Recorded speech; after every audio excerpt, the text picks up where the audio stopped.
See, when I do the countdown, I get in trouble. I'm sitting here with my countdown like 5, 4, 3, 2, and then the FBI comes knocking at my door. What is it you pray for? Oh, this is gonna be good. Greetings, salutations, and welcome to the 170th episode of Abyssal Musings. My name is Samuel the Infamous, and joining me as always is Lawrence Knight. We're going to count that as a hello. We also have with us today the Aeronator. Welcome in. Good evening, everyone. I am the Aeronator. That is my intro. Indeed. And we, of course, have Abe's. Guten Tag. My German is so fucking rusty. I'm pretty sure that means good morning. Good day. Guten Morgen. Yeah, something like that. Anyway, I don't know. My German is Guten Morgen is good very morning. Basic, right? Like I know words like Guten Nacht, Guten Morgen, Guten Tag, and then Schadenfreude. That's pretty much it. I used to know what they have a specific word for the Autobahn for, like, there's a phenomenon that happens there where because there's no speed limit, occasionally somebody will go nuts and drive like 200 miles an hour on the wrong side, hoping to hit somebody, right? And there's the specific word for that is it translates into Ghost Rider because they're courting death kind of thing. Yeah. And I used to know what that word is. I don't anymore. I don't remember what it was, but there is a word for it. Yeah, it's probably I believe it may be Anga Fanga Gangan Bangin. I'm pretty sure that's not it. Just a guess. Right. So, anywho, welcome in, everybody. We have begun the show in official capacity. We are live currently on Twix, YouTube, and Rumble. If you're in any of those places, drop a comment. Let us know you're here, etc. et al. I'm going to go ahead and say hello to the chat here.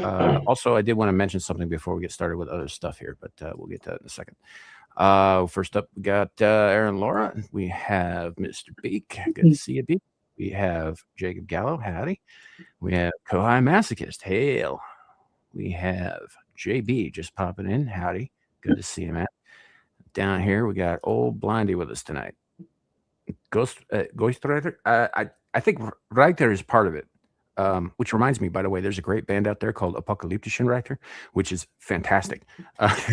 German band. They do metal.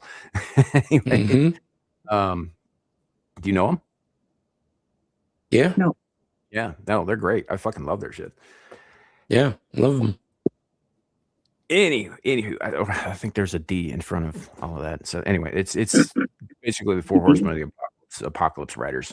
Is what the name translates to. It's a great band. Anyhow, welcome in, everybody. Appreciate y'all being here.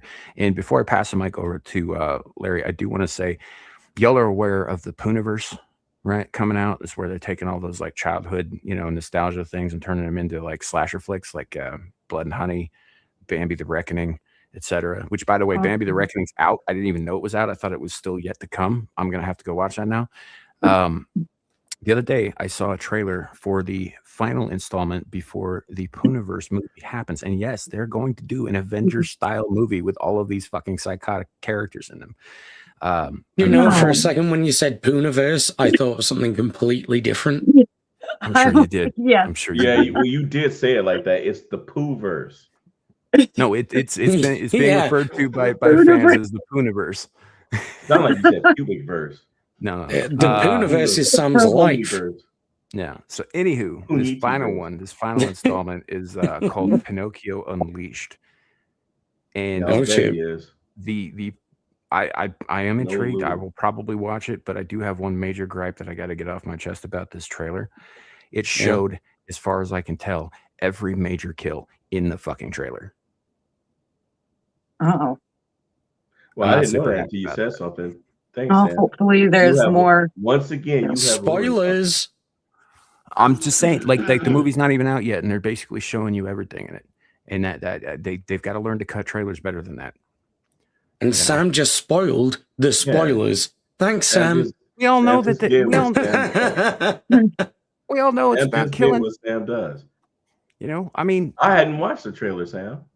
I just did. It's kind of goofy. The best part for me is that Jiminy Cricket is being voiced by Robert Englund, and he kind of looks like Freddy.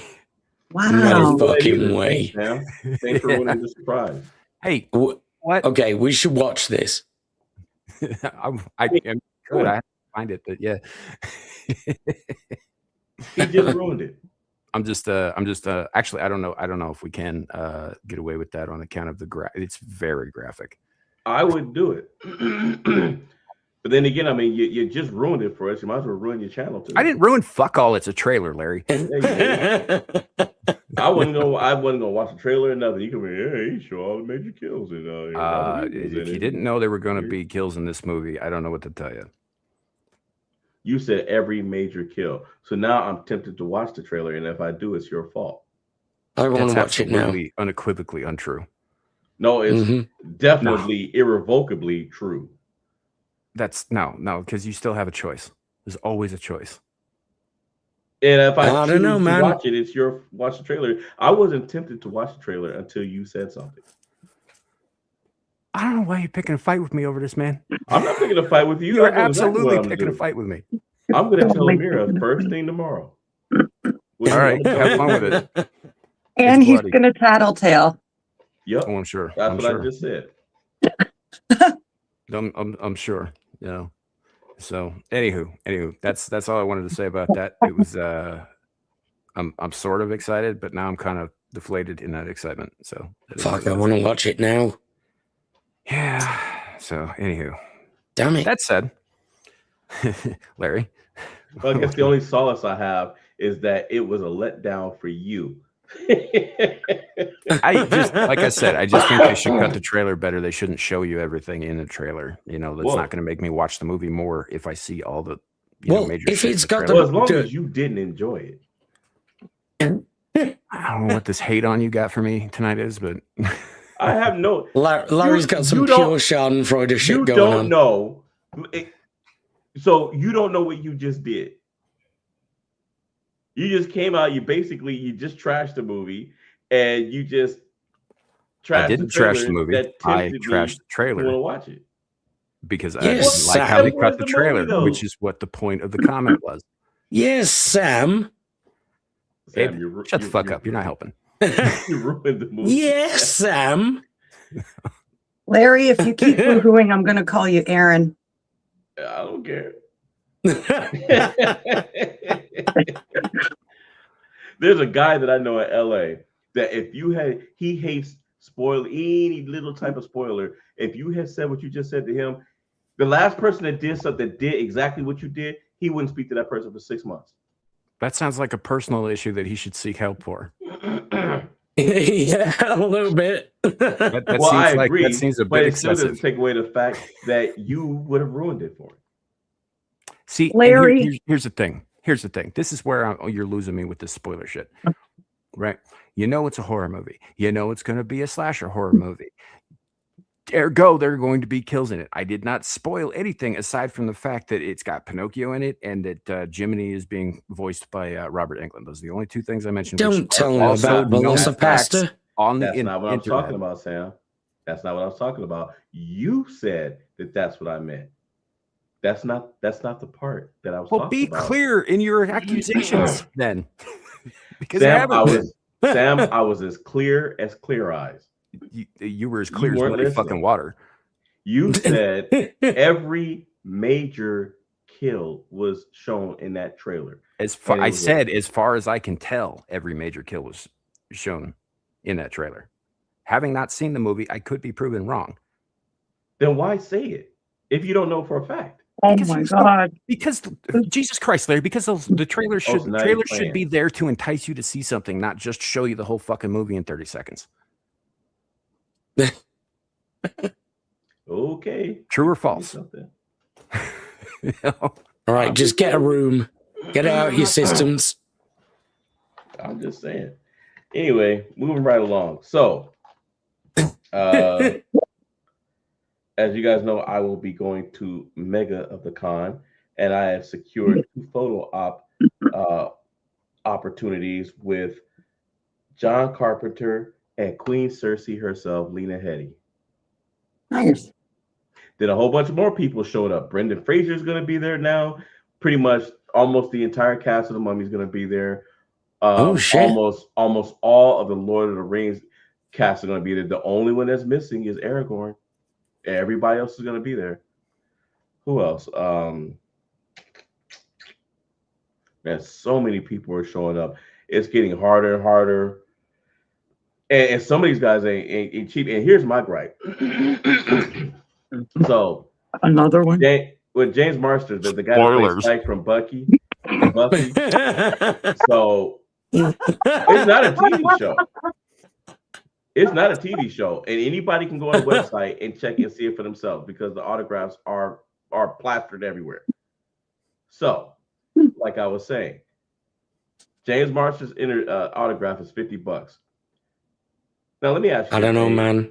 Let me ask you this, Abe. Larry, I was looking forward to that con. Listen what I'm saying. How many movies has Brendan Fraser been in over the last decade? 3. Why is this man charging $150 for his autograph? Probably. Why is he charging? Dude.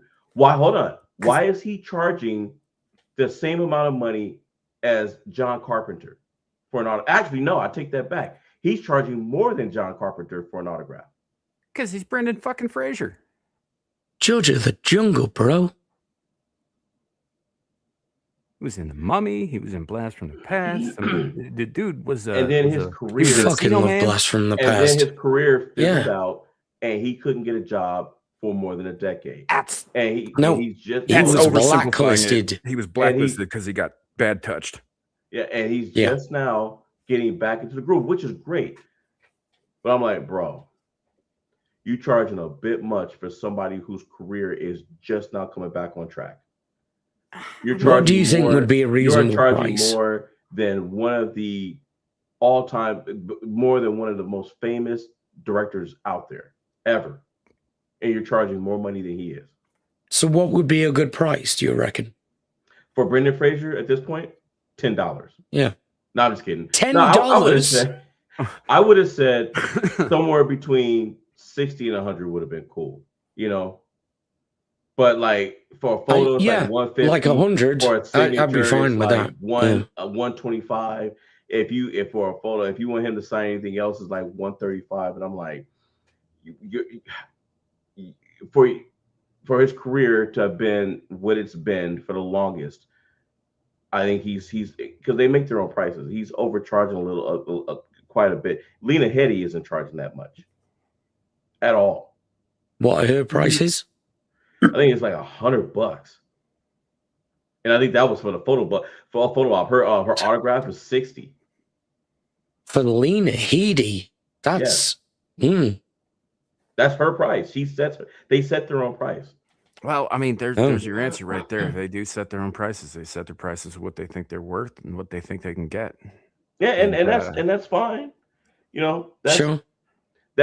Yeah. But I'm like, bro, at that price, don't expect too many people. just don't expect people to pay for it.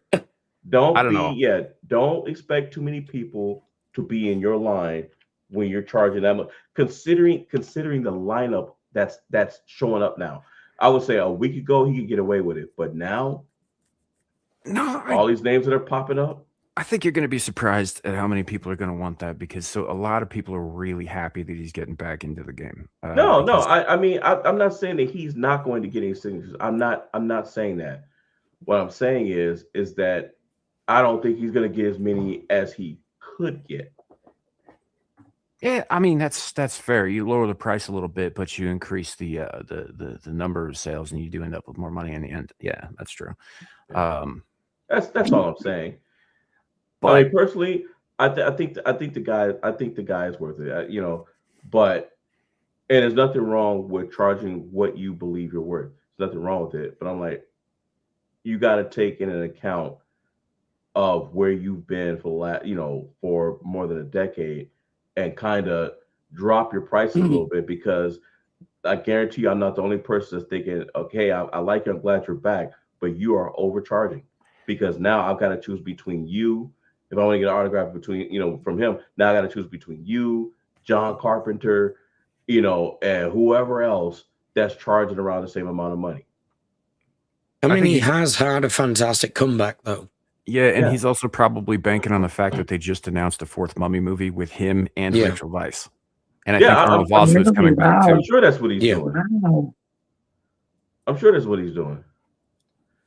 So yeah, and Jonathan Frakes, the director, who's also a director, Star Trek: Next Generation, autograph 60, photograph 80. To be fair, he also does tons of cons too. Yeah. So I mean, just generally speaking, he probably is. He's been doing the con circuit for 30 fucking years, so he probably does understand lower prices means ultimately more sales, kind of thing. Mm-hmm.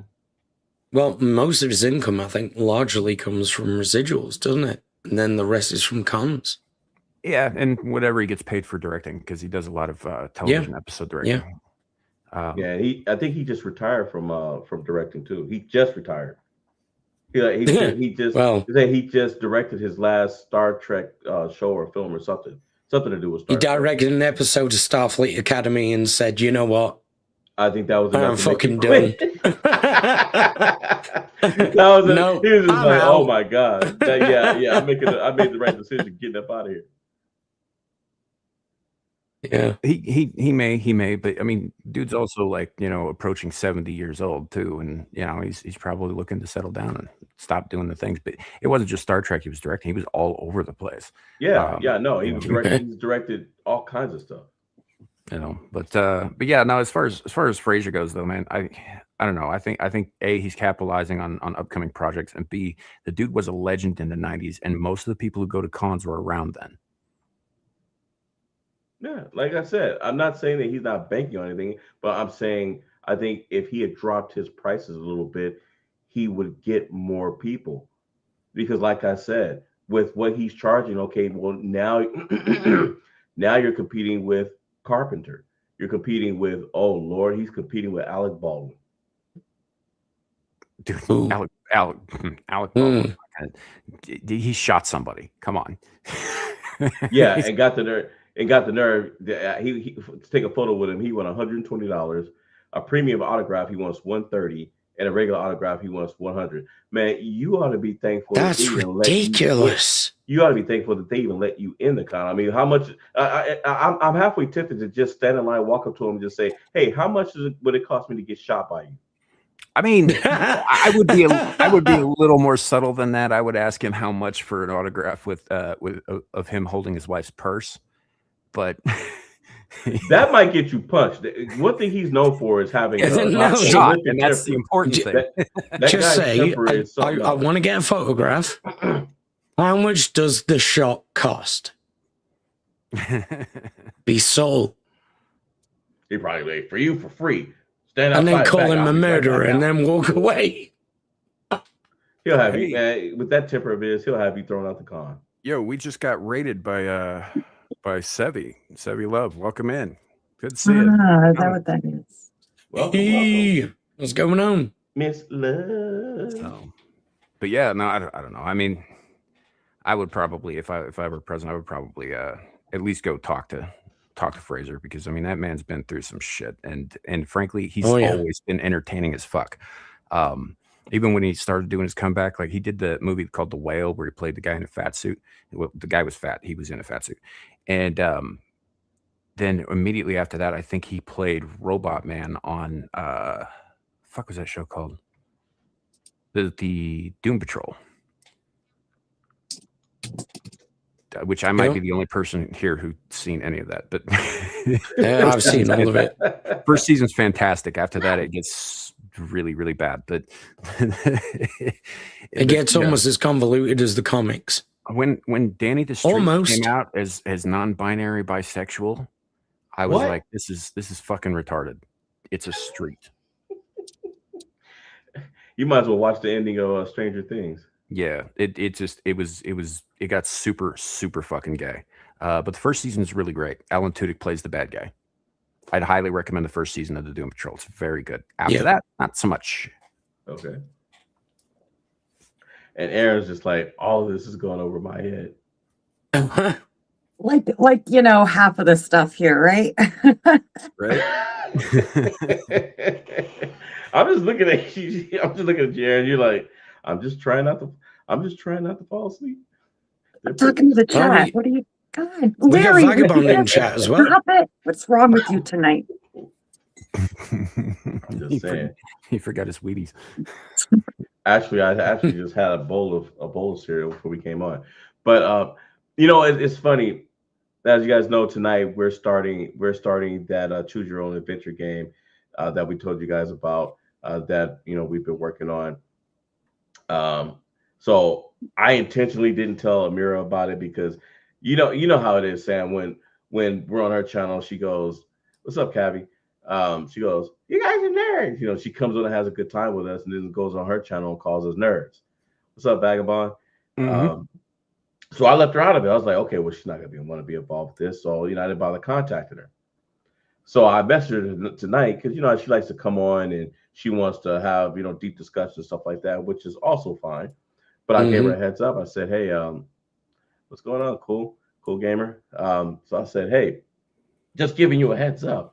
We're starting that choose your own adventure game tonight. So we won't have there won't be any time for deep discussion. So I'm thinking, I'm not going to hear anything back, and she just won't show up. Maybe 10 seconds later, dang, I'm out eating. We're out eating.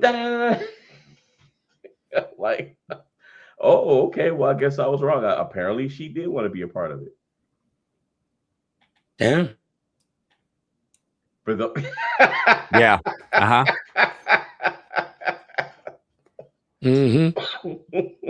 I guess we all know who gets the kids in the divorce. BTK.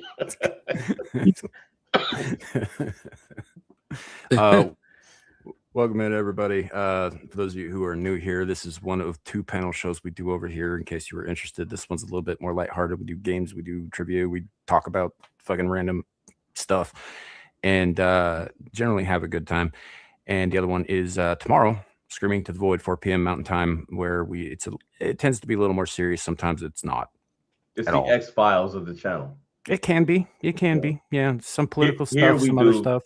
Here we do pop culture. We play games. We do trivia. We have a trivia night once a month that we let the audience, let those of you in the audience participate in. So we write down you guys' names and wait for you to give the answer, and we add all up. In fact, as you guys know, someone in the chat, excuse me, this guy right here, Amira doesn't know what she. So anyway, Jacob Gallo, as of 2 weeks ago, I believe, is he is the reigning and defending champion. Mm-hmm. He's also, according to that comment, a soon-to-be dead man. So, well, look, Klingons are resistant, so they're highly resistant. So I think Yakub will be fine. Yep. But welcome in, everybody. Wasn't really expecting a raid tonight. Happy to have you all here. And Sevi, if you're watching, thanks. Appreciate it. You're awesome. I messaged her and I thanked her. I wasn't expecting that. I was modding her show earlier. I wasn't expecting that. She's raided the channel a couple of times now, and she's only ever actually been on the panel once. Yeah, she was on once for I think about half an hour, and for her, especially after the day she had that day, because she had been streaming for like hours. I mean, since like that morning, like nonstop. So for her to come on as late as she did, and stay as long as she did, that meant a lot. Yeah, well, I mean, considering how she blew up recently and all that stuff, I was just pointing that out because I appreciate her still keeping it in mind to look out for the little guy. That's awesome of her. Yeah, it is. Yeah. All right, let's get this show started. So, I'm sure as you guys know, there's some controversy going on right now. Now, I was reading that. So Scream officially the Scream franchise has hit an elite class. So it's now one of 6 movie franchises that has made over $1 billion. And Scream 7 just came out last week, and the box office is just killing it. But I'm thinking, well, if you look at what's been put out, I mean, how great of a feat is that really? You know I what I can't believe mean? they're even still making those movies, man. Yeah, is that inflation adjusted as well? I guess. But honestly, man, look, I love the Scream franchise. And the fact that it's still going strong after years after Wes Craven's death, Wow. Yeah. that says a lot. Isn't there also like another scary movie coming out? I heard something about that. That's I don't know if exactly what I'm that's getting true. to.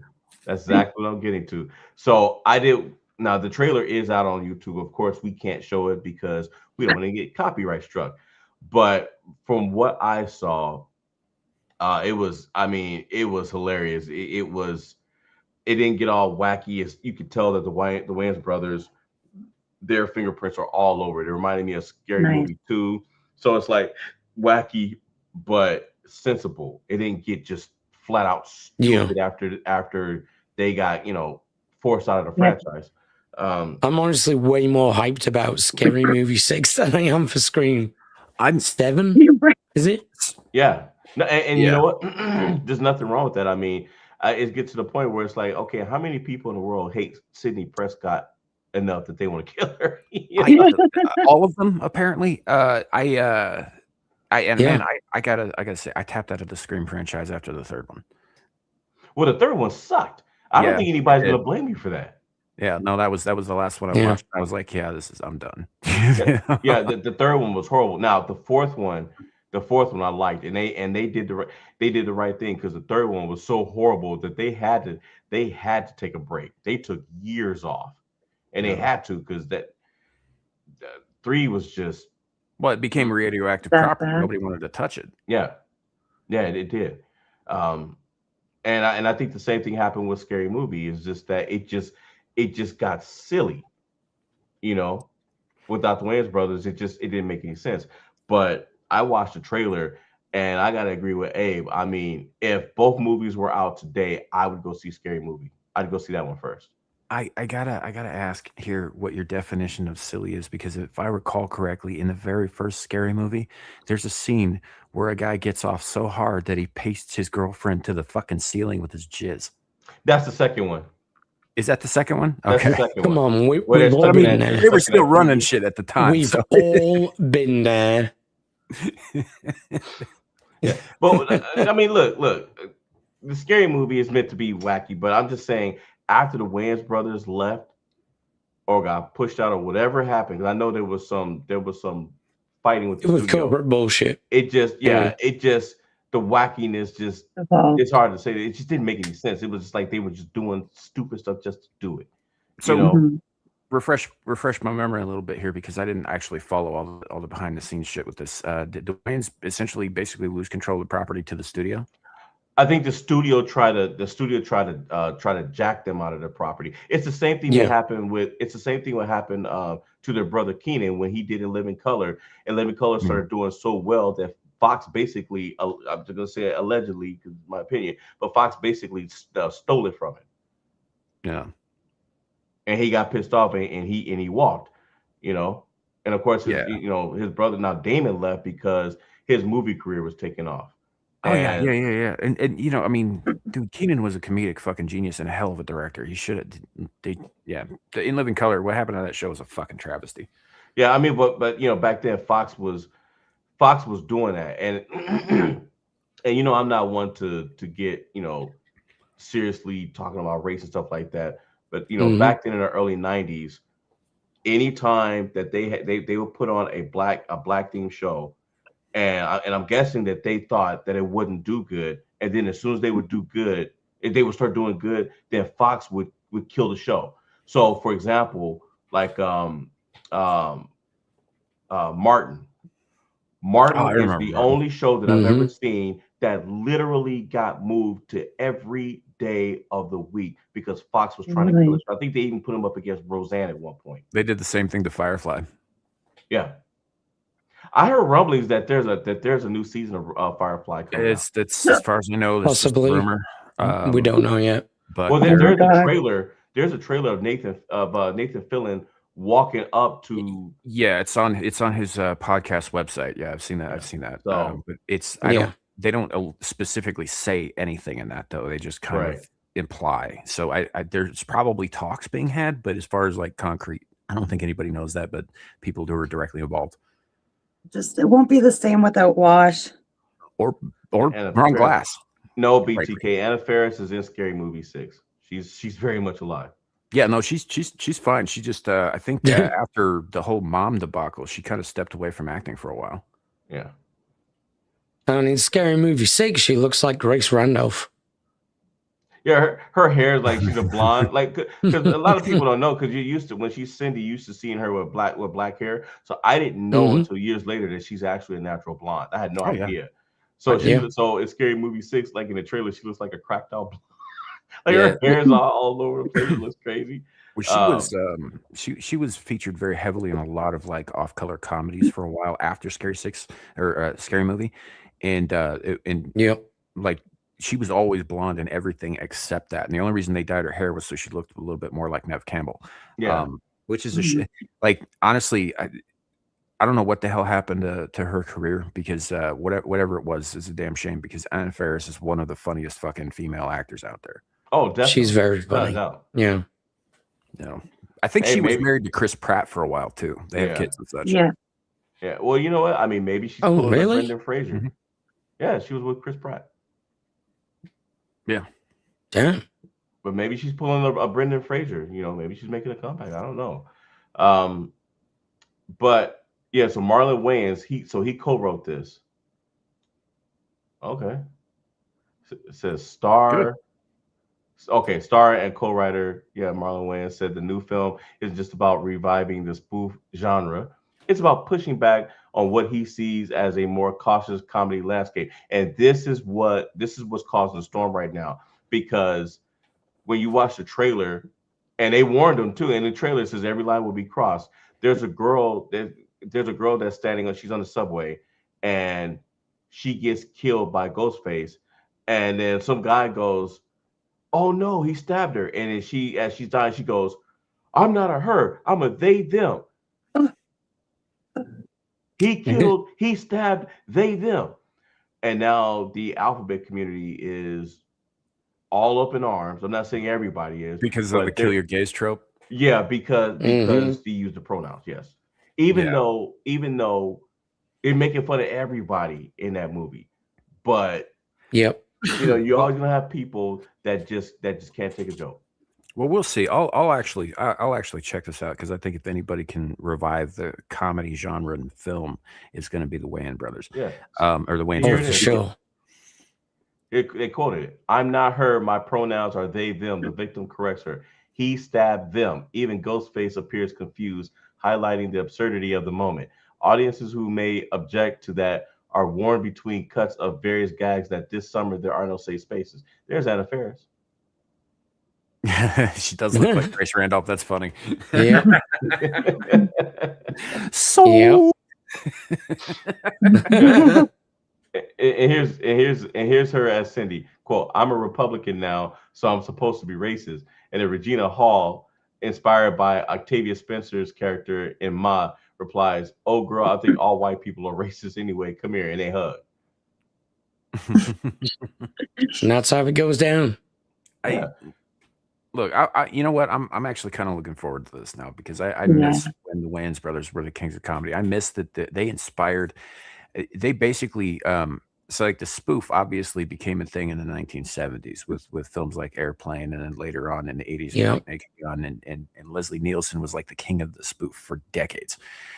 And the Wayans brothers revived the spoof genre with the Scary Movie. Like it was something that they basically brought back. It had more or less petered out by the time they got around to it, and they breathed new life into it. So if anybody can do this, can bring comedy back, real comedy back to to movie theaters, it's these guys, and I actually am. I'll support that.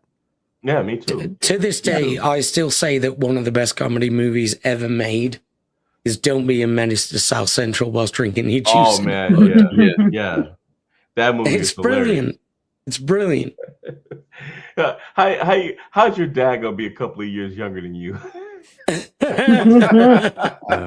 know, right? Your mom's older than you, and your You dad's a sat couple there years younger than you. reading a fucking bedtime story to your own father. Right. As he jerks himself off to sleep. Yeah. Oh man, yeah. So no, this is promising news. I don't want to say good This news. is good just yet. news. This is promising Yeah. news. Yeah, it is. See, and I like this. Wayne has explained the attention, and his brother's in it. Sean's in it too, because he's in the trailer. Wayne has explained the attention behind Scary Movie 6. We're gonna do what we always do, make fun of everybody because we're equal opportunity offenders. He later added, "We like to be fearless, yet still do things with kid gloves to let people laugh at themselves." Now, I'm gonna tell you this: those of you who saw Scary Movie 2 and loved Chris Elliott's character as the Butler Hanson, he's in this movie Nice. with the hand. Butler. Oh, man. That's so fucking funny. He was I can't remember the character's name off the top of my head, but he was basically playing a spoof of the one character for Rocky Horror Picture Show. Yeah. Oh, like Riff Raff? Yeah, Riff Raff. That's it. Yeah, I kept wanting to say Magenta, but I was like, no, that was the maid. So close enough. So, but this movie, I think it comes out, I think June or July. Yeah, something like that. But yeah, it's the perfect time for this movie to come out. Now that I think about it, what was the most recent thing I saw Chris Elliott in? For me, it was Scary Movie 2. Yeah, it might have been it. That, or it's something about he was maybe a Fairley Brothers movie or something. Yeah, I haven't seen that guy around in a long time. Okay. So the next thing I want to show you guys is so as you guys know, Netflix walked away from the Warner Brothers deal, which pretty much cleared the way for Paramount to take over. And so now there's some stories floating around as to what led to Netflix walking away. And this is what I saw. What? Tampons. Are you kidding me? In the men's room. Yeah. Who the hell doesn't know that they're going to put tampons in the men's room? Have you seen this shit that's on Netflix? Like, come on. No, not in years. Right, but I'm going to just say, like, they of course they're going to have tampons in the men's room at the corporate headquarters. They're all about that shit. Yeah. You know, like that's seriously what derailed it. Not the fact that I think they're saying it's one of the things. The presence of tampons in the men's restroom at Netflix headquarters reportedly became a talking point among Republican lawmakers during the company's push to win regulatory approval for its proposed acquisition of Warner Brothers Discovery assets. Before anyone jumps to a conclusion, the report makes it clear that this was not the sole reason that the deal fell apart. Well, we know that, but it's still part of it. However, sources told Gasparino that the incident became symbolic of a broader political concerns that were already building in Capitol Hill, because CNN is worried, and this has also been going on.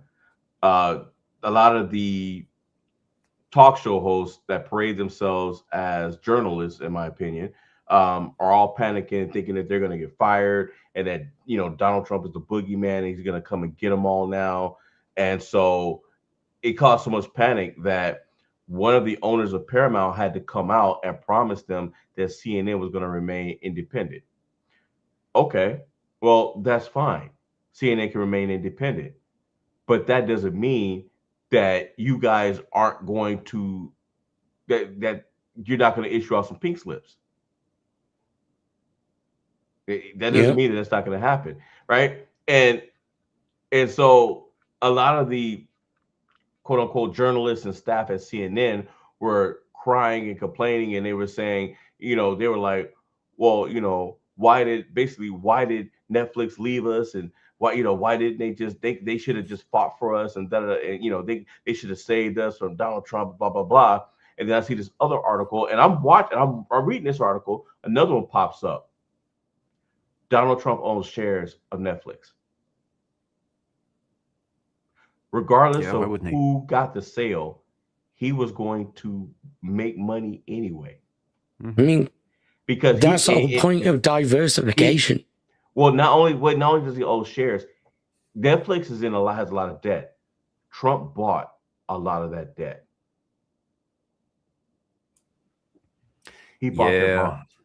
Well, I mean, that's not entirely out of character with him. He also signed on that package deal that supposedly saved fucking Hollywood, where they sent millions and millions of our tax dollars to the fucking people in Hollywood. Oh my God, we need the help. And then miraculously they found all that money they supposedly misplaced, and it turns out they didn't need our taxes after all.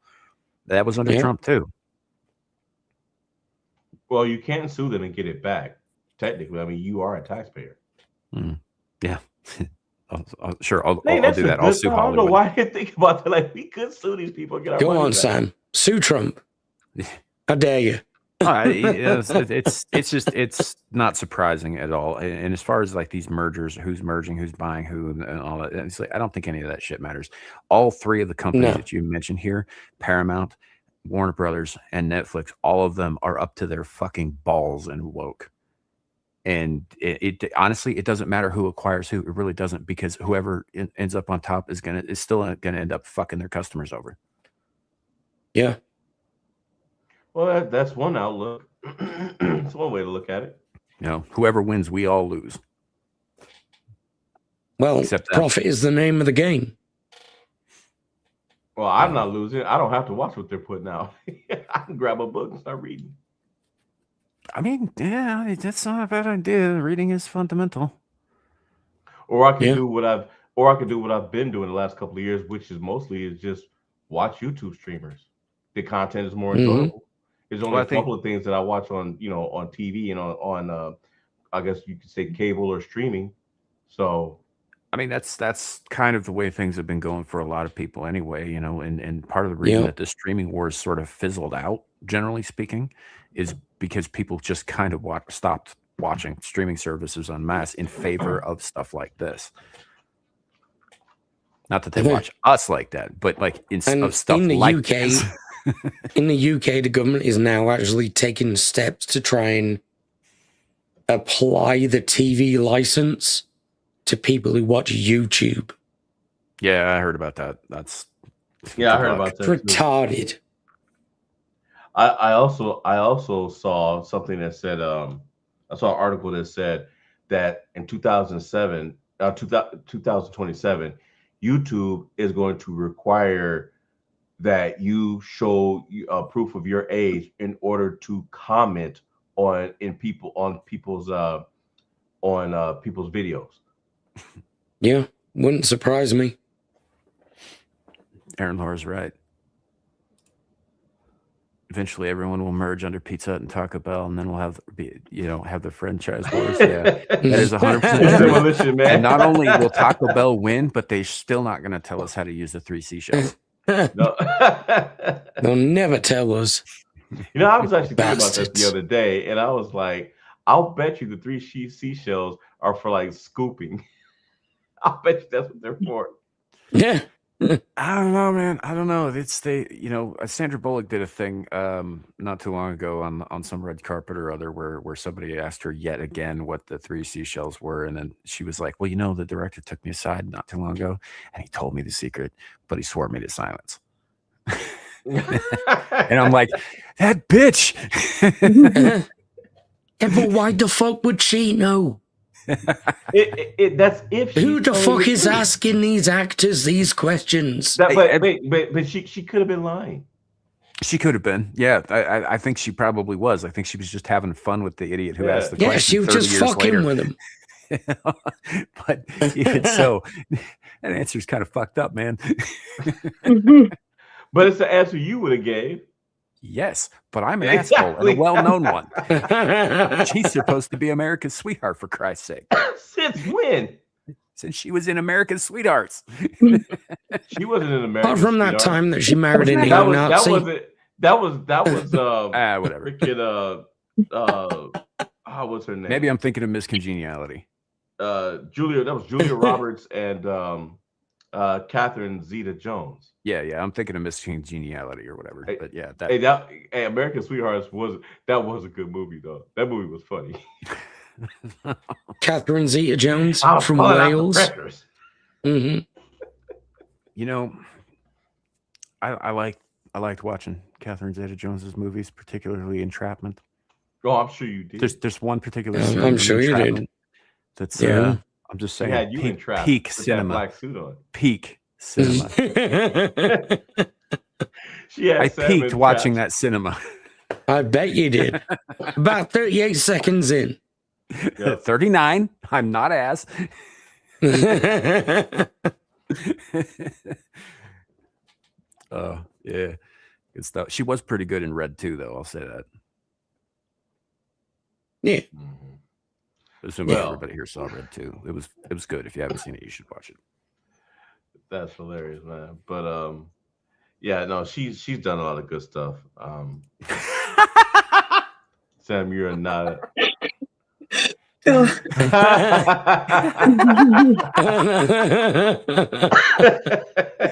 He knows you well.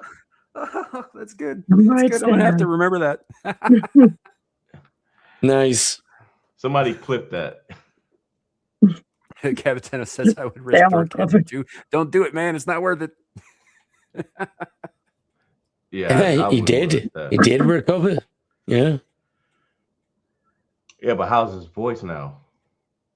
I mean, I don't think it really matters. He's fucking ancient. Well, does he sound like RFK? Probably. Stick this Do you think fucking that's- broccoli up your asshole. This is pure speculation. Do you think that's what happened to RFK Jr.? Do you think he went down on the wrong bitch? No, Maybe. I think he had some kind of. Now he talks like this all the time. If I remember correctly, I think he had a Rope like a burns. disease. Mm. What was that? It's All funnier of your my way, though. appliances are evil, demonic pieces of shit. Yeah, it's funnier my way. Yeah, well, I chose not. I'm not gonna make fun of someone who's got a disability due to a disease. But I will say this: I think the weirdest voice I ever heard was for those of you who've ever seen Inspector Gadget. While I was still in the Army, we had this sergeant, and somebody told me, they say, "Hey, we need you to go talk to the motor pool sergeant." And I seen him giggling, and I'm like, "Why? Okay." And they're like, "Yeah, you'll find out." So I'll go down there. He starts talking, and I swore I was listening to Dr. Claw. And it was I love the fact that Larry they were in a corner. just calling took him the high Sergeant Claw. ground and then demoted himself immediately. Yeah, man, and he was pissed too because my sergeant sent me down there because he wanted something that it turns out he knew was going to piss off Sergeant Claw, which is what we called him. And I'll go in there and I'm like, Fucking hey, hell. and That's first of all, worse. I screwed up because I didn't look at his, I didn't look at his name tag, and I was trying not to laugh, and so I called him. So I said, "Excuse me, Sergeant Claw," and he just, "What?" And I was like, Sergeant so and so, and I said, "Hey, my NCO just sent me down here." He goes, "I know what he wants. No, you go back and tell him I said no." And I was like, "All right." I think that was the only that was the only conversation I ever had with him. And then we had this other sergeant. She looked so old. She looked like the Crypt Keeper. She looked dead. Okay, no. You know, when I was in high school, one of my close friends, her stepdad looked exactly like a real life flesh and blood Ned Flanders. Just like him, like to the point where we all called him Ned behind his back, and we did it so often that I actually forgot what his actual name was. And one day I slipped up and I called him Ned to his face, and then we had to explain the entire thing to him. And the worst part is that he actually thought that was kind of funny. Well, he's probably heard it before. No, he didn't know who Ned was, man. He'd never watched an episode of The Simpsons in his life. Oh wow. Yeah. Oakley dokley. Yeah. You know, I that was. like Ned Flanders, especially the one where they had him like the where he was like the T-1000 and the Simpsons were driving away and he was running after them with that blank look on his face. Right. And Marge was like, "Homie, turn left, homie." Oh, you're in the back of that. You actually do a pretty good Marge.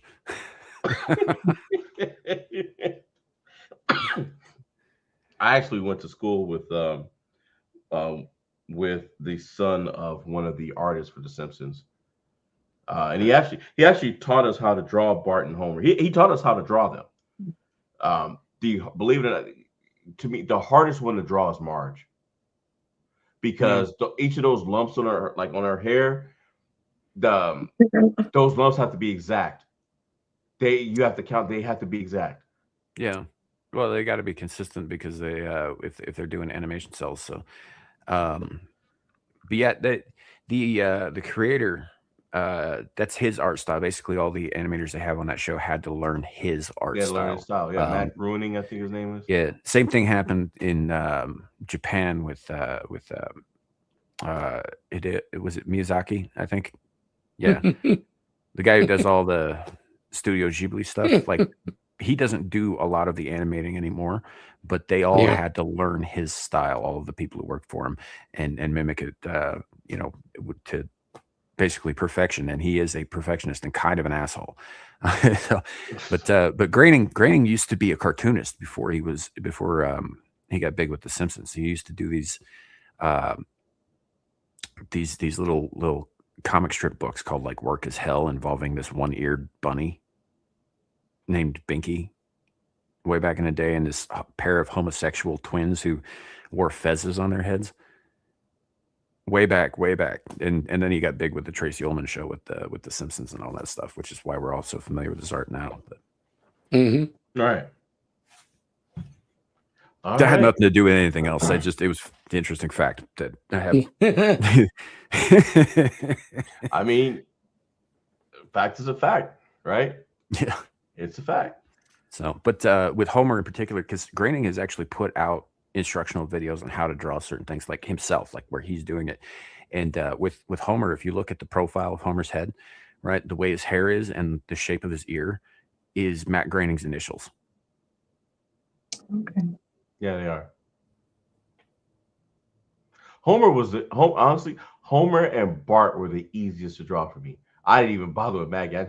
Maggie and Lisa. I was like, I'm not. That's like, it's like trying to draw the Statue of Liberty. I was like, man, I just couldn't get those corners right. Mm-hmm. But Homer and Bart, I was able to do like the back of it. I got so good with them that you would have thought that Matt Groening himself drawn. Like, I literally, because I practiced. We did exactly what the guy said, and I practiced it every day. And I genuinely could have gone in there and drawn to both of them anytime with my eyes closed. Marge was, like I said, Marge was more difficult, but Maggie and Lisa, I didn't even bother. Yeah. I was like, nope, I'm good. All right. Well, with that said, it is time. It's time to start the adventure. Here we go. All right. All right. So this case file is number one. This is the first case file. So the way I designed this is it's more of a series. So it doesn't have to be a one and done. And it's got RPG elements in it. So everything can levels up and upgrades. Not just our character, but the agency building itself, the kind of cars we get, weapons, whatever, all that stuff upgrades as we go along. So we have, sweet. So like we each have our own individual XP, and the team itself, the agency has XP, and the agency XP is how the agency upgrades. Individuals, things that you do, especially in your downtime, you know, if you go to school or something like that, if you want to go to college for something, that helps. If you want to take some kind of self-defense or something like that, those increase they increase your scores, your ability scores in certain areas depending on what you're doing. But what ChatGPT's engine also added itself, and I caught it, is that if you overtrain, if you overwork out, your character can get hurt. So it's like anything in life. Like you can overtrain and you can get hurt. Which I thought was, was a good thing. I was like, okay, well, it's being as true to life as it can, So, but with that said, case file number 1, the Barbary Falcon. The sun is setting over West Los Angeles, casting long shadows across the city. Inside the infamous night this thing. It's doing it again, pulling in other things that's not a part of it. But I'll fix that later, because I never gave the agency a name, so it probably just pulled the closest thing it could. Inside the infamous night headquarters, the 4 of you gather around the strategy table. The patron has sent a secure message. Quote, "The Maltese family requires your presence tonight. You are to attend the estate, observe, and investigate discreetly. High-profile individuals are involved. Stay vigilant." A black limousine is already ready outside, its polished surface reflecting the neon lights of the city. Tonight, you'll walk into the home of one of the wealthiest and most secretive families in the world. Before entering, you each have a chance to plan your approach. It's like I'm up first. How the hell am I the head of the group? It says at the head of the group. Okay. It means wait a minute. I had the cursor in the way. Anyway, so you are at the head of the group, surveying the limo and the surrounding streets. Your tactical mind assesses possible options. Do I step into the limo immediately and head straight to the Maltese estate? Scout the exterior of the estate first before committing to the dinner. Gather information from the valet. I'm just going. There.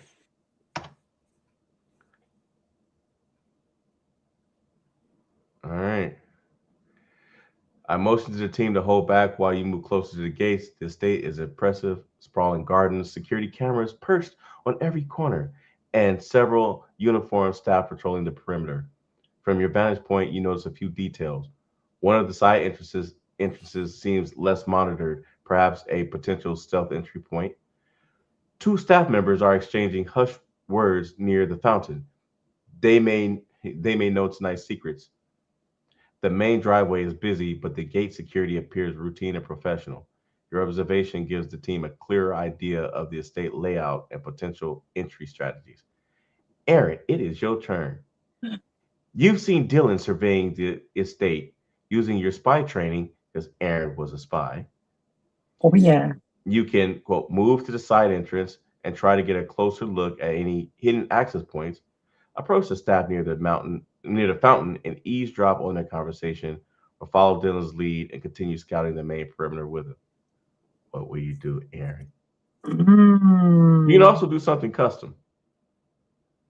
I want to eavesdrop on people. Yeah, 2. All right. Silently, Aaron, you slip through the shadows near the fountain, keeping to the decorative hedges. The staff members are speaking in low tones. Quote, "Did you hear about the announcement tonight? The children are going to be, well, we all know what's coming." Quote, "Yeah. I just hope no one notices anything unusual before dinner. Mr. Maltese doesn't like surprises." Okay, I hate this conversation. Okay, you catch enough to know Me that too. something significant Kill will them. happen at dinner, enough to confirm the patron's warning. You also notice that the staff glance nervously towards the mansion as if expecting something or someone. Sam, it's your turn, buddy. What you gonna do? I take it I did not. My character did not hear any of that because I was not the one eavesdropping. But me personally, I fucking hate that conversation. That's some Balenciaga, fucking Bohemian Grove shit. Well, we don't even know what they're talking about. Weird. Well, look, I Sam, here's your choices. You can check the security cameras from the gate area to see who's coming and going. You can follow Aaron closer to the staff and see if they reveal more. Or you can walk along the side of the estate to spot any unusual activity or hidden passages. Well, I am a private investigator by trade, so I think I'm going to start poking around where my nose is not wanted. Let's go with 3. All right.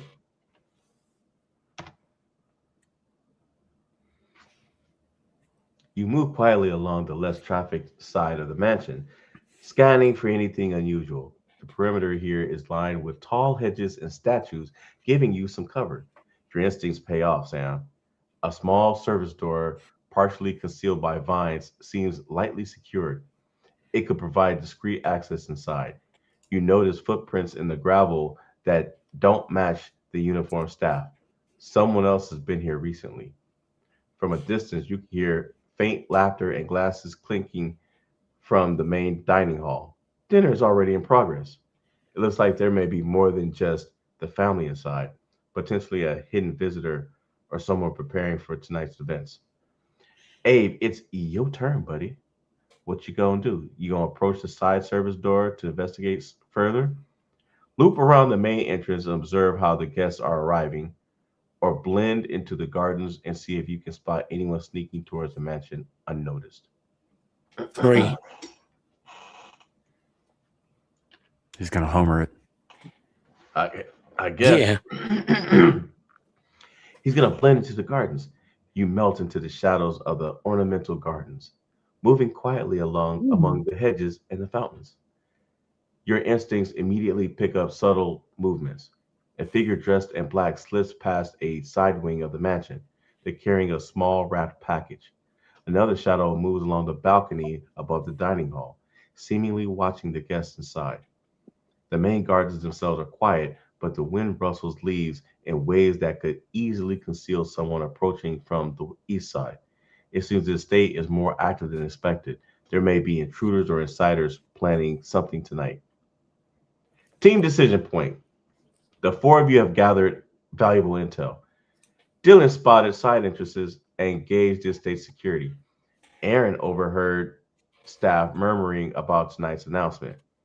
Sam discovered a lightly secured service door and unusual footprints, and Abe spotted potential intruders moving in the gardens and from the balcony. So, are we gonna converge and plan a stealth entry through the side or service door? Split up, some enter the dining hall while others monitor the perimeter for threats? Or 3, wait and observe from the gardens for further clues before taking action? I think I'm it's going to say too- 3. Yeah, I was gonna go with that too because I think it's too early. We don't have enough information. Yeah. Aaron? Okay, I'll go with 3. All right.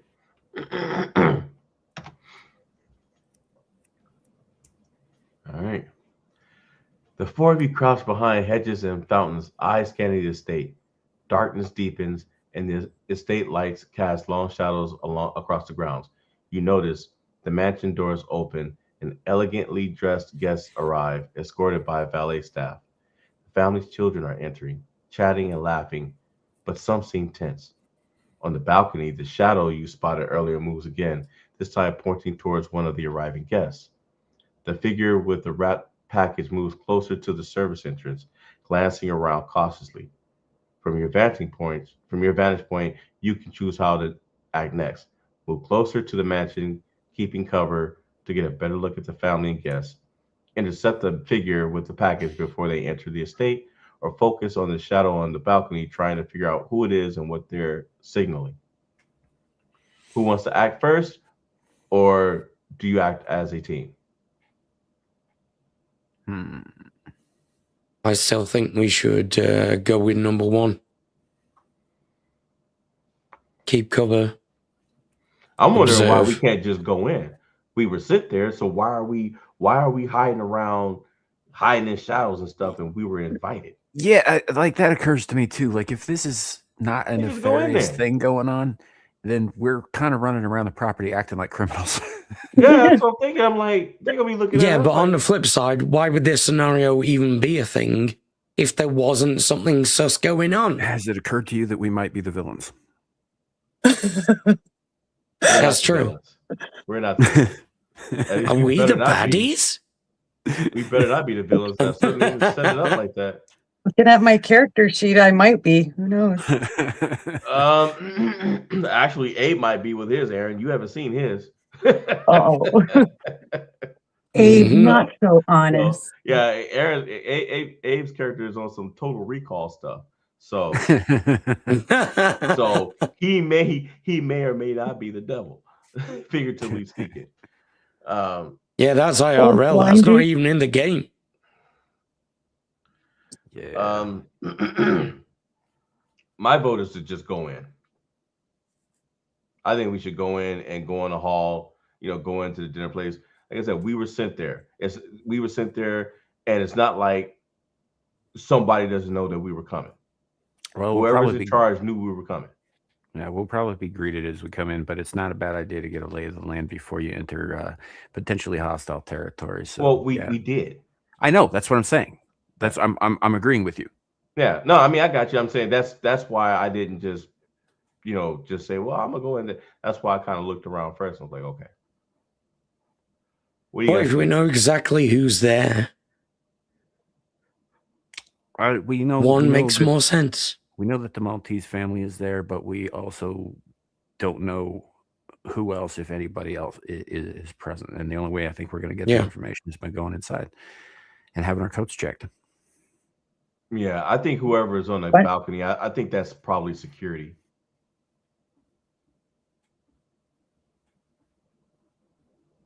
That's it. That's all I got. I think we should go. Aaron? Yeah. What's everyone choosing? Are y'all choosing the same thing? I'm gonna go. I'm gonna go with one. Okay, I would have gone with two, but I'll go with one because we're acting as one group. I'm going in at this point because number one says move closer to the mansion, keeping cover to get a better look at the family and the guests. I might as well just go in. I'll get a dang good look at it. Okay. Yeah. I mean, it's up to you guys. I mean, you guys can do what you want. I'm going in. I mean, I don't really know what the distinction is, really. So the distinction basically would be number one is more covert. What Larry's suggesting is overt. Yeah, well, I mean, you're keeping cover, so you're basically we will basically be hiding and spying. So I'm going for a custom action. Yes, that's what I'm going to do. I'm just going to say, hey, Dylan's going in. Unless you guys, if you guys want to go, I can put the teams going in. No, I think we should. I think we should enter as the guests that we're supposed to be. Yeah. Okay. All right. I'm fine with that.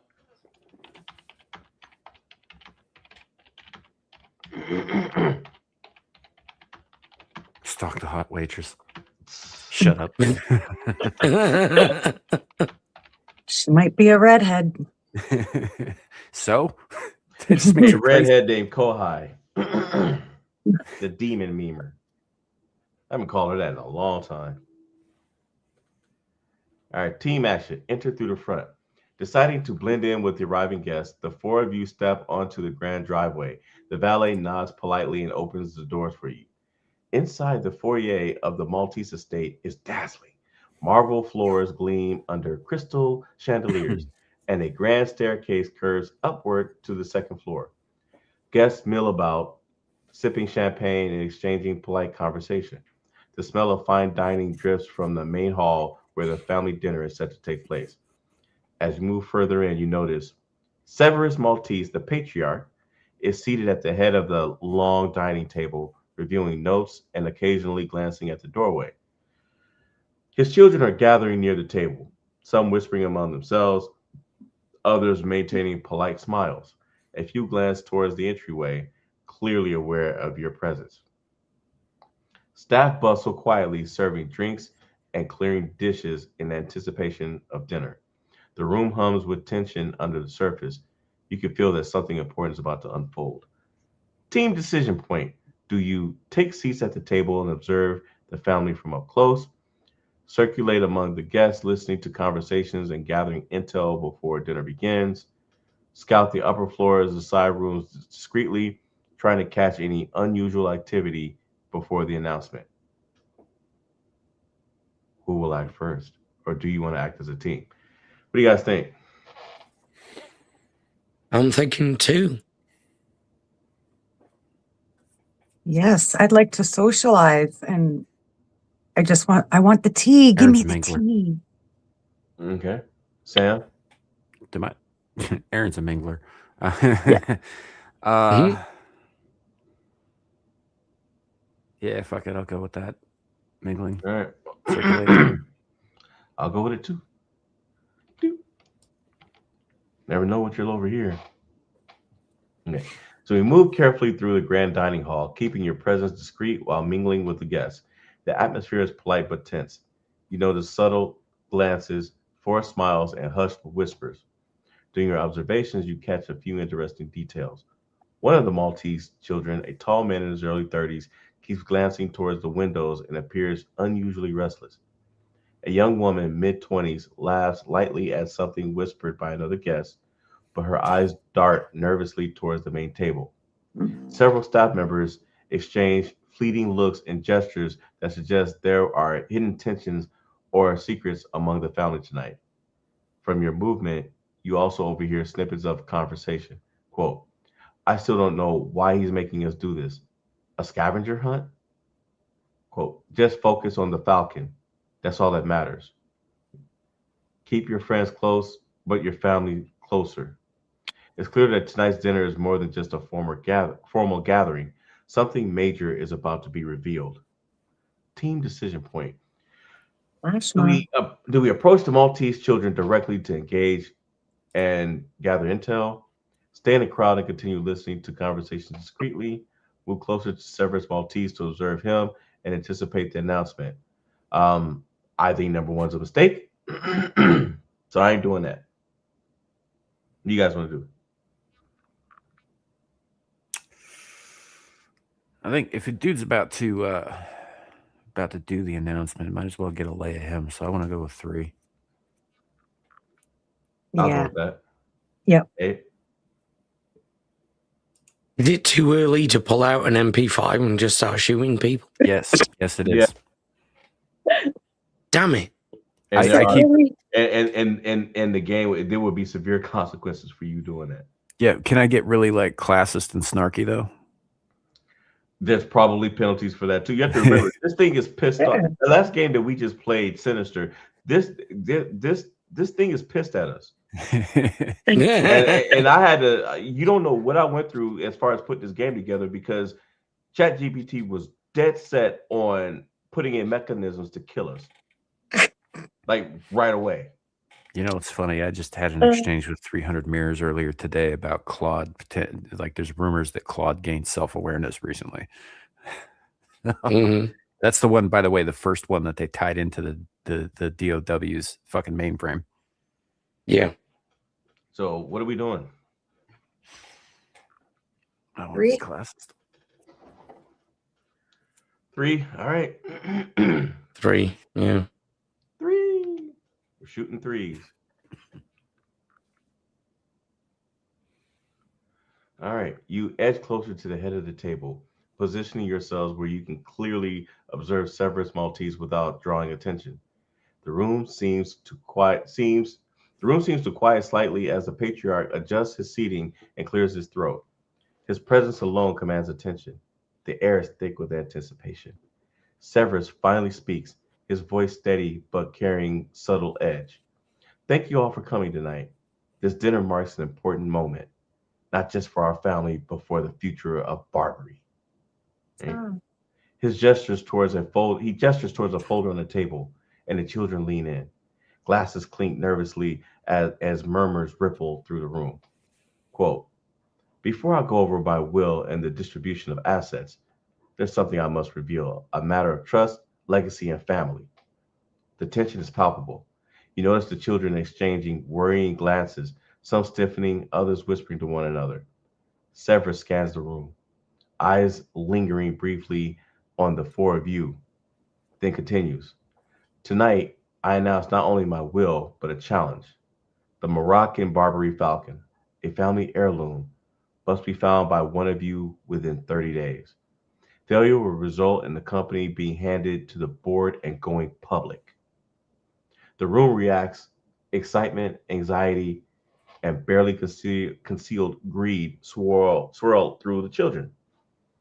You also sense that beneath the formal announcement, there are hidden dynamics, loyalties, secrets, and perhaps dangerous intentions. So, what are we doing? Observe the children closely for suspicious behavior or potential threats. Attempt to speak privately with Severus to get more context about the Falcon and the family dynamics. Blend into the background while noting any subtle interactions or gestures among the guests. Well, I think it's probably about time we split up. So I'm going to blend into the background. I'll do 3. Okay.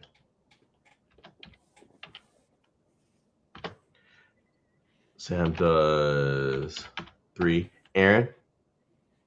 I'm gonna watch the children. Here, kitties. 8. I'm going to go with 3 as well.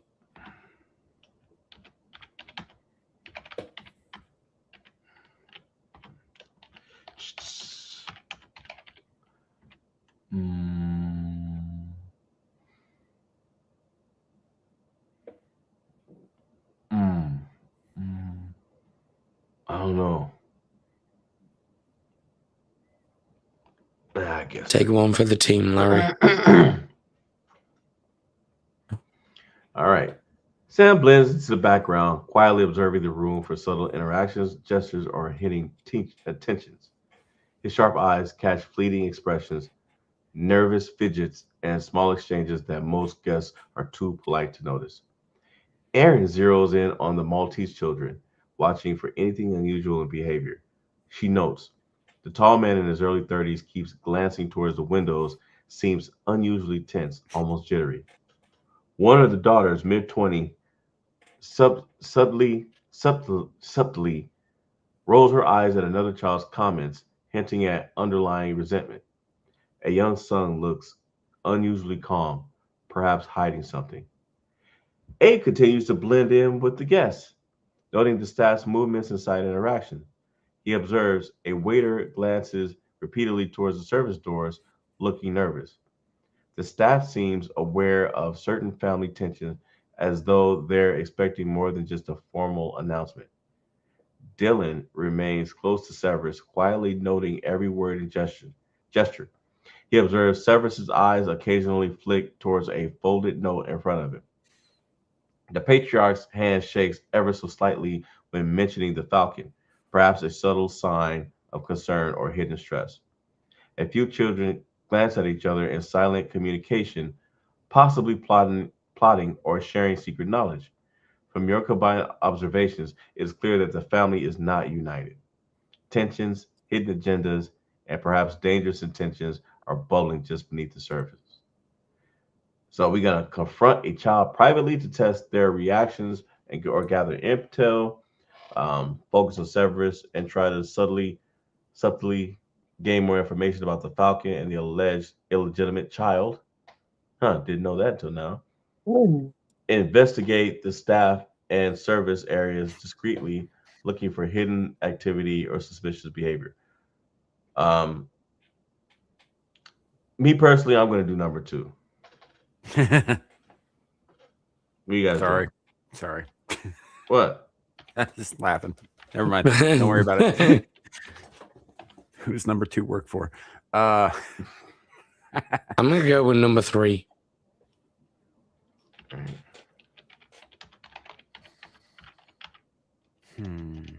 All right.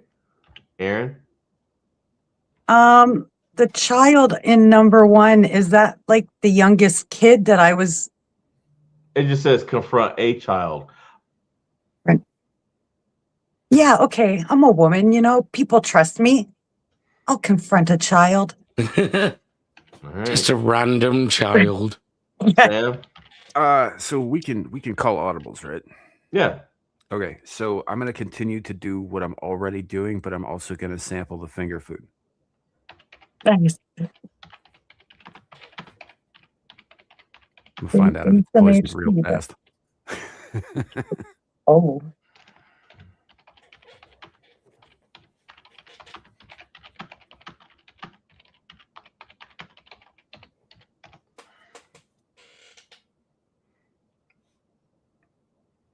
All right. I move closer to Severus, keeping polite manners while probing for more information. He leans slightly towards the patriarch and quietly asks, "Sir, can you tell us anything about the Falcon's origin or how your children typically handle family disputes?" Severus gives a measured glance, his tone calm but deliberate. "The Falcon has been in our family for generations. Each child has their own strengths and ambitions, and as you may have guessed, not all intentions are pure.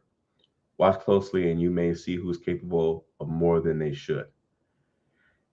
Abe slips away towards the service doors, keeping to the shadows, scanning for anything unusual among the staff or the side rooms. He notices a staff member hurrying towards a side hall with an envelope, glancing nervously at the main table. Another figure, partially obscured behind a curtain, seems to be signaling towards the balcony where you spotted someone earlier. Aaron approaches one of the Maltese children, casually starting a conversation to gauge their personality and reactions. The child responds with politeness, but you detect subtle signs of deception, evasive glances, half truths, and guarded body language. I mean, when they don't know you. I don't Uh, trust him. So real Sam quick, continues to observe everyone in the background, enjoying the finger foods while noting how the children act with each other, noticing minor power plays and alliances forming, the staff's behavior in whispers, confirming that some of them know more than they let on, and potential points of interest: a side stairwell, the balcony above, and a corner near the fireplace that seems unusually quiet. Your team has now split attention effectively. Dylan is probing Severus, Aaron is testing the child, Abe is investigating hidden activity, and Sam is gathering general intel while blending in. Not bad. so So real are we gonna? quick, Yeah. I was under the impression that these were adult children of Severus. Are they now like children? Children? That's what I No, thought. no. Yeah, they're calling them children because that's how I typed it. But I put a bullet point in to make sure that ChatGPT knows that their ages range from between 25 and 40. Okay. Okay, because the woman was in her 20s. There's an older one in his 30s, but then this one that I was just talking to, he's the youngest. Yeah, so he's probably the 25-year-old. Okay, And you're bullying him. Yep. nice. All sound like kids to me. I support it. Yeah, Severus is he's 60. He's 60 Okay. years old. And we're here This at his is- invitation, correct? Yeah. This is kind From of what I giving me gather. vibes of the follow the house usher Yep. a little bit. Yes, I know. Oh, nice. Okay. By the way, if you haven't seen the Netflix version of it, it is really good. It Really is. good. I only read the story. No, you should watch that movie. The miniseries it's excellent. Really good. Whoever directed and wrote that, But I Mike mean, Flanagan. yeah, my hat's off to him. That was some of the best cinema I've seen in a long time. His stuff's great. But I digress. Are we going to intercept the staff member with the envelope before they can deliver it? Investigate the figure signaling from the balcony? Continue probing Severus and the children to gather intel on family dynamics in the Probing. balcony? Or coordinate a team discussion in a secluded corner to combine all observations and plan the next move? I think we should probably compare notes. So I want to go with number 4, but I also want to bring a bunch of finger foods because my character is poor. Yeah. The good plan. Yeah. It's up to you. Well, sounds good.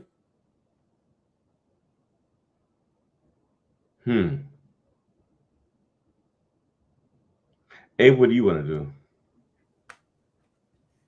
4. 4? Team meeting. Let's do Yeah. this.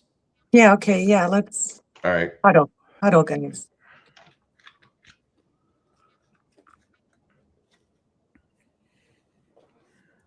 All right. We quietly slip into a slightly shadowed corner of the dining hall, away from the main table, but with a clear view of the room. You exchange observations and impressions. Quote Dylan. Severus is cautious, but hints that not all the children have pure intentions. The falcon is a family heirloom, and some may go to extreme lengths to obtain it. Aaron, you say one child shows evasive behavior and subtle signs of deception. The dynamics between siblings hint at rivalry and possible dangerous intent. Abe, you say staff movement suggests secret activity. An envelope is being delivered somewhere, and someone on the balcony seems to be coordinating with them. And Mm-hmm. Sam, observations indicate alliances and subtle power plays among the children. Multiple areas of interest are visible: side stairwell, balcony, and near the fireplace. From your combined intel, it is clear that tonight's dinner is a delicate situation. Multiple threats and secrets are in play.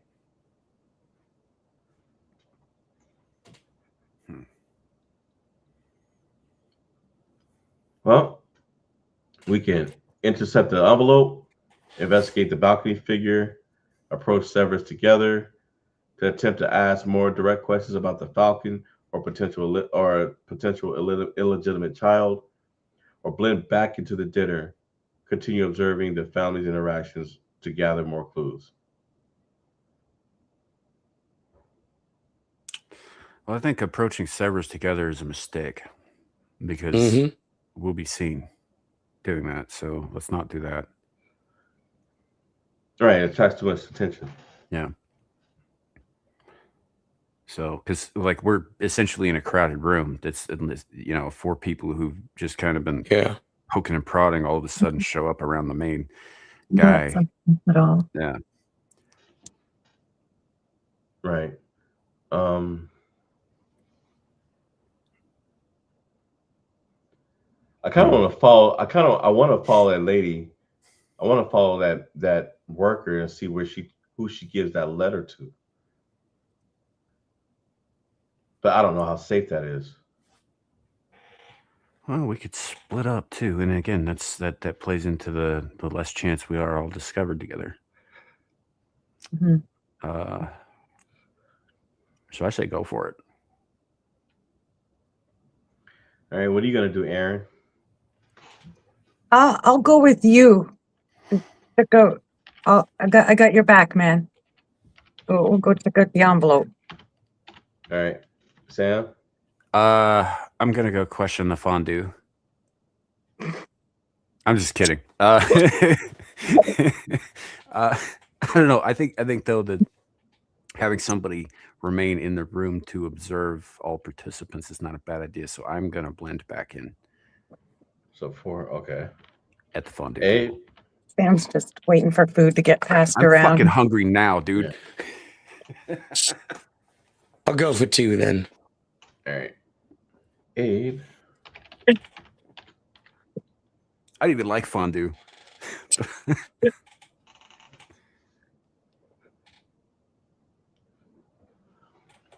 All right. So Aaron, we quietly move towards the service corridor, staying low and keeping out of sight. We intercept the staff member carrying the envelope. With subtle but firm authority, we stop the person and ask, "What's in the envelope and where is it going?" The staffer hesitates, glances nervously at the main table, then whispers, "It's for one of the children. Instructions from someone upstairs." The envelope is sealed, but you notice faint symbols and markings suggesting that it contains sensitive or possibly incriminating information. Sam continues blending in with the guests, nibbling on finger foods and observing the dynamics at the table. Hell He yeah, notes dude. the tall, restless son continues glancing towards the windows. The daughter, with evasive behavior, subtly signals another child, possibly sharing secret information. Family's tension is rising. Some guests glance nervously at the staff and the corners of the room. Abe slips towards the balcony discreetly, keeping to the shadows. The figure you noticed earlier seems to be signaling in response to someone below, perhaps the staff member carrying the envelope. Abe notices the figure is clearly trying to orchestrate some action without drawing attention. All right. Let's see. Are we going to open up the envelope? Follow the envelope to its intended recipient before it's delivered. Confront the figure on the balcony directly. Regroup the team and coordinate next steps based on all observed intel. What do you guys want to do? I'm worried about that window. I want to. The guy keeps looking over at the windows like something's going to happen over there. I think I should subtly make my way over and casually peek.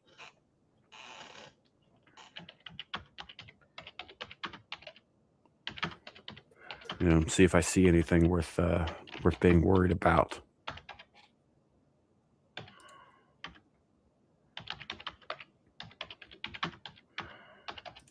Can the kids clean the chimneys first before going back to the mines? Hey, Ariel, welcome in. All right, Abe, what you doing?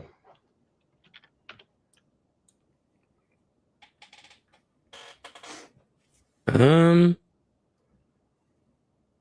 gonna go for 2.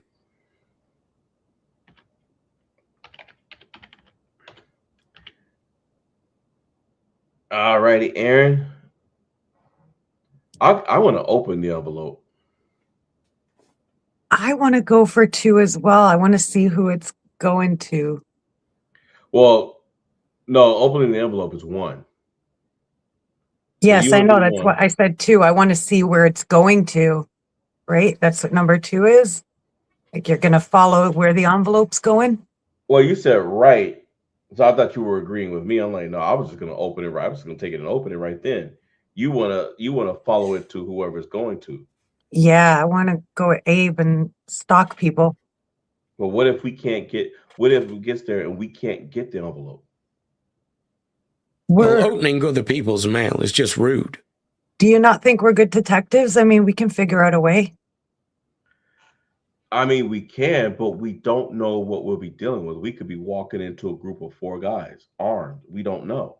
It could be. It could also be like a grandma's cake recipe. I doubt that. Could be. I You never doubt- know. No, I doubt that based on the way the servant was acting. Maybe it's a payoff. But maybe I don't know.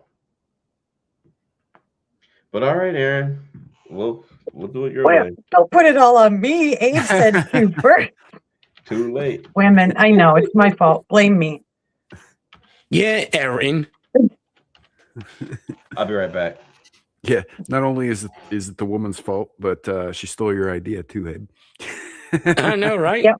That's what I do. That's what I do. It's not Aaron, guys. It's Aaron Sandiano to y'all. Yeah, I was wondering how to pronounce that because I was like, is that the Canadian A or is it eh? No. I mean, it is, but yeah. But that's what was going. Carmen Sandiego was going through my head the whole time I was trying to fill out that sheet. Fair enough. Where in the world? Yeah. Where in the world? I used to watch Carmen Sandiego when I was a kid. It wasn't quite as fun as Yeah. Where's Waldo, but that's what it is. Yeah, it was So, a good show. When I was a kid, I used to call her Carmine San Francisco. Carmine is a boy's name and Italian, so Yes, I know. I didn't care. Italian women can be called Carmen. yes, but not Carmine. Carmine is a masculine name. Yes, I know. I didn't care. What is this? Round Evidently, 6 I was between y'all two? obviously implying something. Yeah, that Carmen's a dude. Yeah.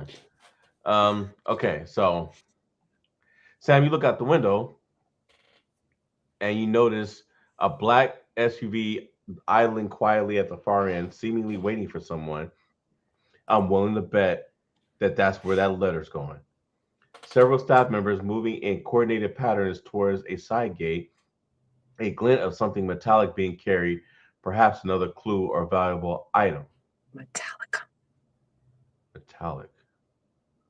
A metallic I'm envelope. wondering if it's that Falcon. Abe tells the staff member with the envelope, keeping to the shadows. The staff member moves through a side out hallway, glancing back nervously. Abe sees them and hand the envelope to a young Maltese daughter in her late 20s, who takes it carefully and tucks it inside her clutch. Her clutch? I don't trust. It's a purse. It's a That's little kind of the purse. purse. Okay. Before disappearing towards the private lounge. Aaron and me, Dylan, San follow the Diego. staff member maintaining stealth. They now see that the daughter is heading towards a stairwell leading to the family's private quarters, an area off limits to most guests. It's clear she is carrying something important, possibly sensitive instructions or a clue regarding the Falcon. I knew we should have took that letter and opened it. Aaron. No, listen. I wanted to know who she is. I don't trust her. No, bite me, Larry. Bite me. You're all in Canada. I have to email. It's gonna be me and Sam versus Larry now. I'd have to email the bite to you, Okay, or 3D print my mouth over there to bite you.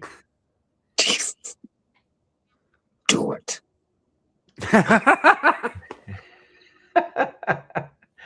Leave him, Mark. Jesus. Okay, I'm so about to go rogue. do we want to confront the daughter now and attempt to retrieve or inspect the envelope? It's too late for that, I think. Continue following her discreetly to see where she goes and what she does. Report back to the team and coordinate an interception in a safer location. Split focus. Sam continues observing from the window while the others tail the daughter. It's not a bad idea. I mean, there's 4 of us, and there's more than one thing to do here. To have us all like regroup and do the same thing together seems kind of foolish. The other thing too is that we got a ride there. We didn't drive there.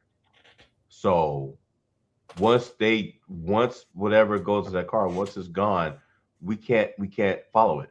Mm-hmm. So we're gonna have to jack a car back? No, I wouldn't do that in this game. I would not do that. That would be a huge mistake. I think essentially what he's saying is that the mystery takes place here, so whatever leaves the compound is off limits. That's not what I'm saying. I'm saying that there's no way for us to follow them because we got a ride there. We didn't drive there. So once whatever gets to the car, once the letter or whatever gets to its destination, I mean, what are we gonna do at this point now? We gonna Aaron's gonna jump the daughter and take the. I think she would. We can confront her, Larry. What if I give her a kiss? You know what I'm talking about? I wouldn't do that. I know what you're talking about. I would do that. A little. Yeah, I wouldn't do that, Aaron.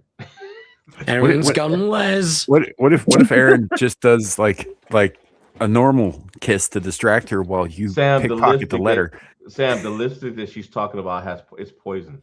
I know. That's why I said a normal kiss. Like, no, what if she just goes up and max on her while you that will snatch get our the letter? agent. Listen, what I'm saying.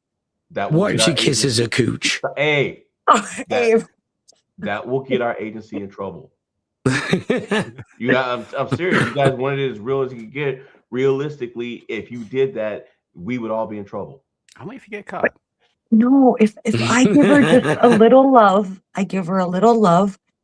she goes nap for a bit, and then you open up the envelope, Larry, like you always wanted to.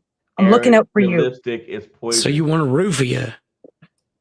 I mean, when you put it that way, it sounds so mean. I'm trying to be romantic Give her some about Cosby it. juice. Cosby juice. I think you really just want to kiss a girl. Cosby juice. I mean, Sam wants pudding. Kiss the girl. It's hungry. She liked it.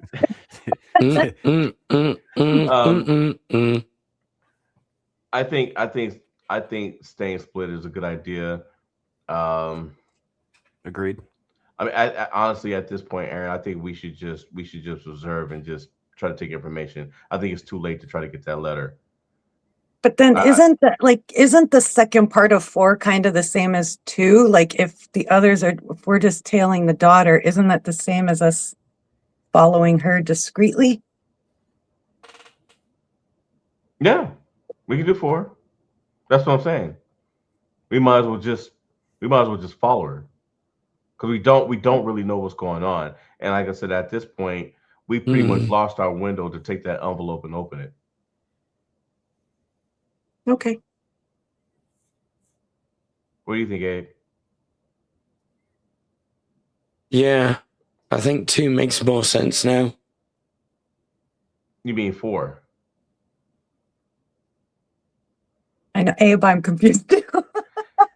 I don't know. I mean, they're the same thing, really, aren't they? Well, no, because 2 drags Sam along with us. 4 says split focus. It means it leaves Sam to observe from the window while the rest of us tell the daughter. If we pick 2, that pulls Sam out of from where Okay. he's at. Oh, so Okay. And makes Sam's in him the come cook with us. chair. Cool. Yeah. With the finger sandwiches. Yeah, I'll just put 4 down. Important. I bet there's trifle too. All right. Let's see. Sam, from your vantage point, you see the black SUV is now slowly moving towards the back gate as they're preparing to leave unnoticed. A staff member carries a small case towards the SUV, glancing around cautiously. 2 family members exit the dining room discreetly, heading in the same direction as the SUV. Aaron continues tailing the daughter. She descends the private stairwell and enters a secluded lounge. Once inside, she carefully removes the envelope from her clutch. How did you get it? All No, right, the Aaron. daughter, I think. Lays it on a table and opens it. Aaron and Dylan catch a glimpse of handwritten notes, sketches, and a map with several locations marked. The contents clearly pertain to the Falcon search and possibly to secret alliances or betrayals within the family. Abe keeps following at a shadow distance, observing any potential interruptions. He notices a hidden camera in the lounge corner, suggesting the daughter may be monitored. Any sudden move could alert her or security. Hmm. This is getting interesting. Oh, Blighty says, go full Punisher and start a fire in the kitchen. Yeah. And oh boy, Aaron. Yeah. Ariel's we're not there yet. We're not there yet. All right. Are we going to intervene immediately and confront the daughter about the envelope, stealthily copy or photograph the envelope contents without her noticing, wait and observe to see if she interacts with anyone else or reveals additional clues, signal Sam to act and attempt to intercept the SUV or the staff outside? I kind of like 2. Yeah. I mean, but like Sam said, I mean, we know we can customize this any way that we want. So, what do you want to do, Sam? I think that somebody should definitely do 2. But I think that it's probably time that I jumped in. So I'm gonna go throw myself in front of a car. What? The last one. See, I got to intercept the SUV, right? All right. So, What you doing, Aaron? Are you photographing the envelope contents? Yeah. Let's I get mean, copies. you were a spy, so you're probably the best at doing it. Yes. What you doing, Abe? I'm gonna do 3. All right.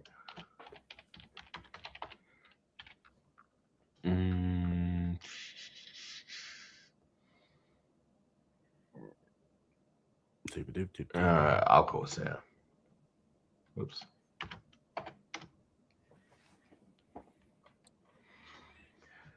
All right. Sam discreetly signals from the window to monitor the SUV and the staff outside. He notes the vehicle is preparing to exit through a back gate, and 2 family members are subtly moving towards it. Sam stays alert, ready to report or intervene if needed. Aaron carefully photographs the envelope's contents without the daughter noticing, capturing the sketches, handwritten notes, and the map. She notes locations, names, and cryptic symbols, all potentially critical for the Falcon search. Abe continues to watch the daughter from the shadows, taking mental notes of her actions. He sees her glance towards the hidden camera in the lounge corner, but remains unaware of Aaron photographing the envelope.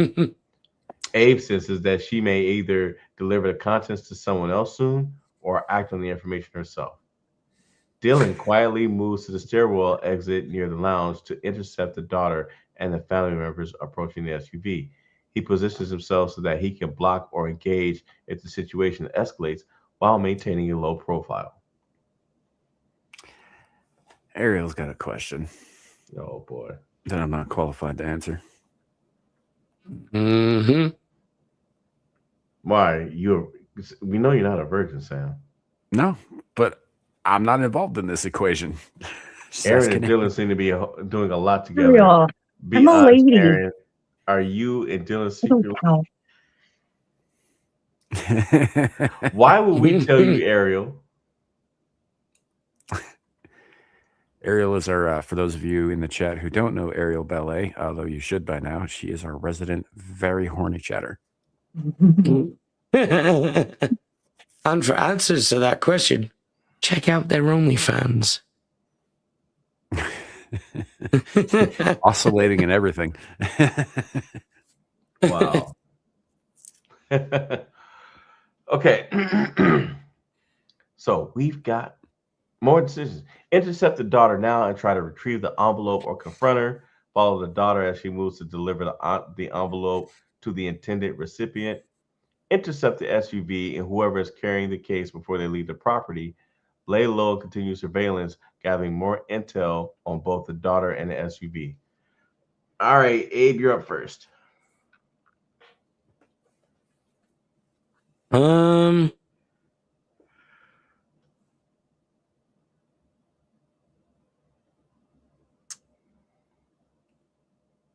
think maybe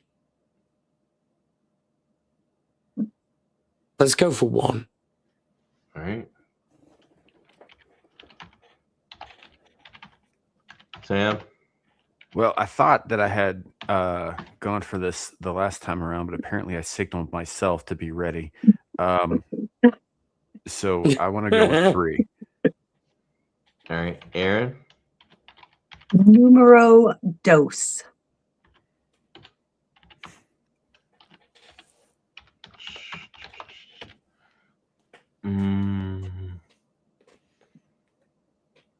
So what would be the order here? Would Erin be following her and then I intercept her?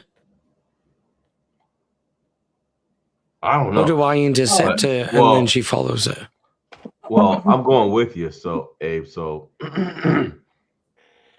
and no, Ariel, me and Abe are not having. I don't even want to say it. Ain't one thing I've ever done or said that was horny. Every other chat you've ever posted ever. We could fill a month's worth of programming on both shows. Also, you said, Ariel. Your PFPs typically make D-Day Direwolf's PFPs look fucking G-rated. And that guy likes his bosomy anime women. You name one thing I've done. You name 100 things. Let's see. Abe steps out from the shadows and moves directly to intercept the daughter. With calm authority, he blocks her path near the lounge entrance and subtly says, "Mind if we have a look in that envelope?" The daughter freezes, her eyes widening slightly, but she doesn't panic. She quickly calculates her options: surrender it, hide it, or try to escape. Sam slips out towards the back SUV, keeping hidden. He notes the driver is checking over their shoulder, clearly nervous. 2 family members are nearby, ready to move the case if the SUV leaves. A quick approach could let Sam intercept the vehicle before it exits the property. Aaron, Sandy, San Diego. Anal. Oh, jeez. I mean, Go with it. Sure. Hey, no. that's Hey, he said. no. I know anal and we want to go home. Ain't Just roll no, with it. Right? ain't no blow, Remember to and we exhale. want to go home. Ain't no hurt, and we want to go home. What were y'all saying about Ariel a moment ago? Right. Yeah. Nothing. Ariel's a bad influence. Oh, sure. If we're gonna go by what I've said, sure. This isn't a wish hunt or anything. Oh boy. Okay. So Aaron slips outside. Oh no, Aaron follows the daughter closely, ready to assist Abe in securing the envelope. She keeps her movements subtle to avoid alarming the other family members or staff. Dylan moves to the side of the driveway where the SUV is stationed, positioning himself to support Sam as the vehicle attempts to flee or the family members try to intervene. How am I going to stop a car from moving? I mean, I was just gonna jump in front of it. Just stand Badass. there. For the Put good your of the hand team. out. Oh boy. Let's see. Forcefully take the envelope now, risking a confrontation with the daughter. Try a more subtle approach, convincing the daughter to hand it over voluntarily. Let the daughter go for now, focusing on tracking her next moves. Instead, split focus. Some team members secure the daughter while others move to intercept the SUV. I don't know. That might be too much. I don't know how Severus is gonna like some of these decisions depending on what we do. I suppose that depends on what we find, doesn't it? What exactly are we supposed to be? Mm-hmm. He hasn't been real clear about what he wants from us. He just Yeah. said, "Keep your Yeah, he eyes hasn't. open, and they can't be trusted." So what are you gonna do? Well, like you said, we ain't got no way to follow the SUV, so I think I should definitely try to hold them up, so we can find out what the fuck they're trying to get away with, if anything. So 3 is out then. Say that again. So 3 is out then. Not necessarily. Like I said, like Larry keeps What saying, if it's she like we can leaves call the it property? audible on this. Well, at the like Larry said, we can call audibles on this. Like we don't have to do specifically what's laid out here, Right. right? So like I could stop the SUV. Larry could investigate the SUV. You guys could continue to subtly, follow this chick and see what she's up to without giving away that that's what you're doing, right? But the thing is, how are you gonna follow her when, like I said, we didn't drive there. We were given a ride. Yeah. Yeah, that's true. Imagine if we get to a point in which we got some people investigating a property, whilst we got other people like in Brazil investigating shit there. Well, is she trying to leave the property? Because I know the SUV's preparing to, but is the daughter with the envelope? Is she trying to actually leave the property? And remember, it said that she's not the only family member. There's another one.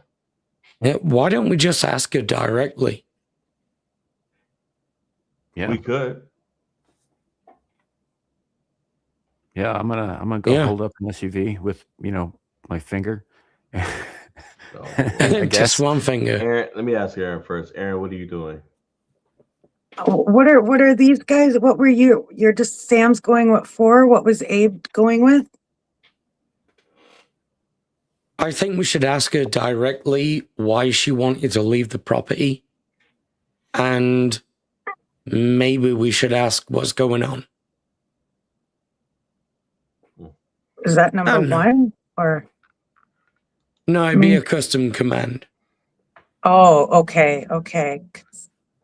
Well, it's your I call, was- Aaron. What do you I want was to do? wondering if I could convince her to hand it over if I give her some smoochy woochies in return. Look, I'm just- Jesus. Killing her is not a good idea.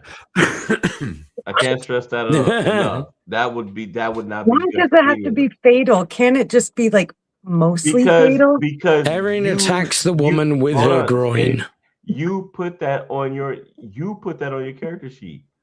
You said it was poisonous lipstick, so it is. Okay, I mean, you're not wrong. I mean, like I'm just trying to make this a party to remember, I suppose. I think ChatGPT is gonna make it memorable regardless. Like I said, the dang thing is it's already trying to kill us. You want to help it along? It's gonna Get get arrested and you. get the electric chairs for killing this guy's daughter before we even know what she was doing. I wonder, like, if I try to convince her to hand it over, maybe she'll just start talking. Like, I like number 2. Okay, that's it. I'm gonna put my foot down. You're not swaying me. Number 2. All right, Sam, what are you doing? I'm gonna try and flag the driver down and prevent him from leaving so that we can figure out what the fuck's going on. But I'm gonna do it in a way that's not threatening yet. Stop the car with finger sandwiches. I don't need to threaten him with Betsy just yet.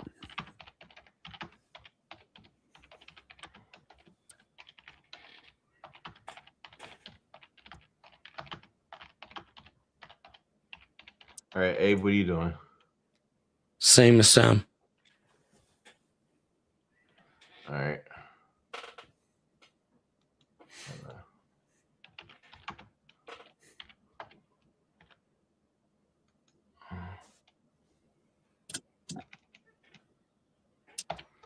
And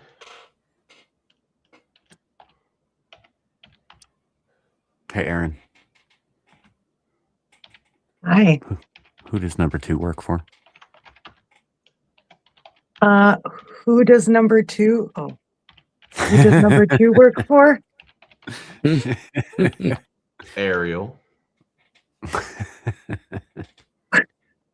Sam is now the new mayhem Is it guy. for Dylan that or commercial. Dylan? Oh wow! I mean, you know what? Dean Winters is awesome in that fucking role, man. I love those commercials. Wait.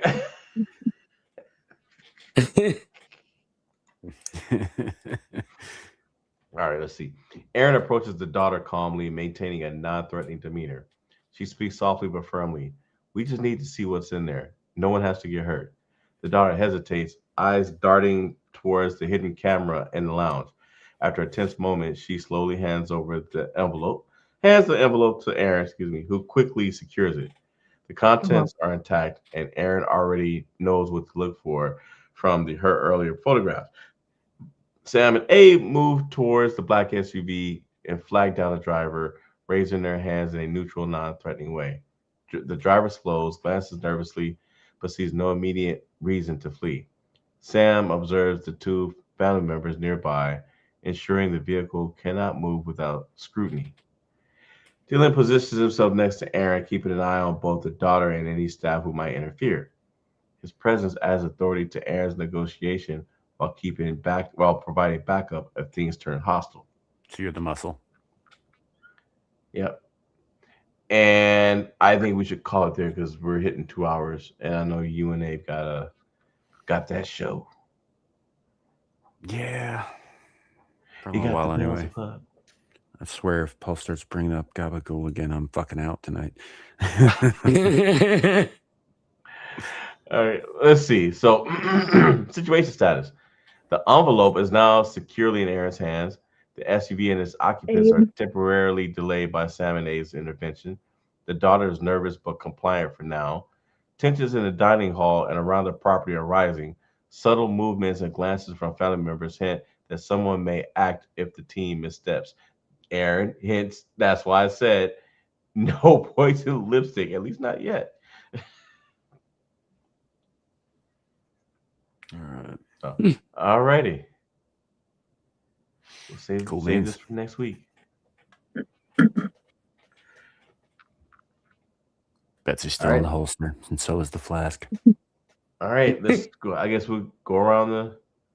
Aaron, you're first. I am Aaron. That is my outro. Thanks for having me, guys. This was fun, Larry. You're always welcome. Abe? Yeah, I'll be everywhere. I'll be on the pub shortly.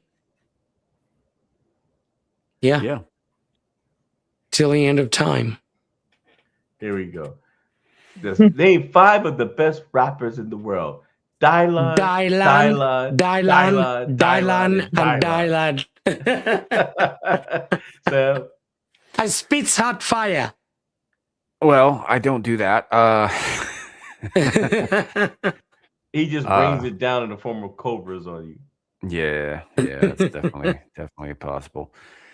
Well, I suppose next thing up, Beelzebub on Beelzehub. I don't know. I'm not feeling great, so I don't know if I'll be there for the whole podcast. But you should go watch it anyway because it's typically a lot of fun. So, or not, kind of depending on what the topics are.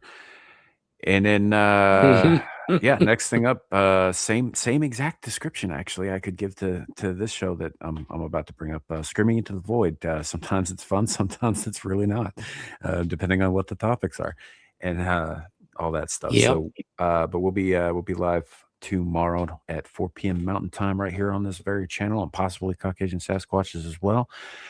Abe really wants to dive into some of the stuff that's been coming out of the Goth Daddy mouth lately. So,